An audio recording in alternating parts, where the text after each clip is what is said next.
অসমৰ জনপ্ৰিয় অভিনেতা বিপুল ৰাভাৰ আছে এটা ভাল খবৰ। জনপ্ৰিয় অভিনেতা বিপুল ৰাভাৰ ভাল খবৰটো পাই সঁচাকৈ বহুত বেছি ভাল লাগিছে। আপোনালোকক সবিশেষ জনাম আজি এই ভিডিঅ'টোৰ জৰিয়তে, গতিকে ভিডিঅ'টো অকণো স্কিপ নকৰাকৈ শেষলৈকে চাই থাকিব। নমস্কাৰ বন্ধু-বান্ধৱীসকল, আপোনালোক সকলোকে স্বাগতম জনাইছোঁ মই প্ৰতীক্ষাই SP নিউজ আছামিজৰ অন্য এটি নতুন ভিডিঅ'লৈ আপোনালোকৰ বাবে লৈ আহিছোঁ পুনৰ এটি নতুন ভিডিঅ'টো সকলোৱে আদৰি ল'ব বুলি আশা কৰিলোঁ। আহক আজি ভিডিঅ'টোৰ পৰৱৰ্তী অংশলৈ আগবাঢ়োঁ। হয়, অসমৰ জনপ্ৰিয় অভিনেতা বিপুল ৰাভাৰ আছে এটি ভাল খবৰ।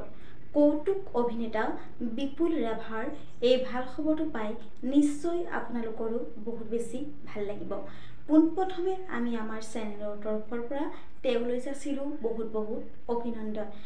পোনপ্ৰথমে এটি কমেণ্ট কৰি জনাব, কৌতুক অভিনেতা বিপুল ৰাভাক আপোনালোকে কেনে পায়, তেখেতৰ কৌতুক অভিনয় চাই কেনে পায়, নিশ্চয় এটি কমেণ্ট কৰি জনাব। হয়, জনপ্ৰিয় অভিনেতা বিপুল ৰাভাৰ ভাল খবৰটো হৈছে যে তেওঁ এইবাৰ বীণাপানী থিয়েটাৰত চুক্তিবদ্ধ হৈছে।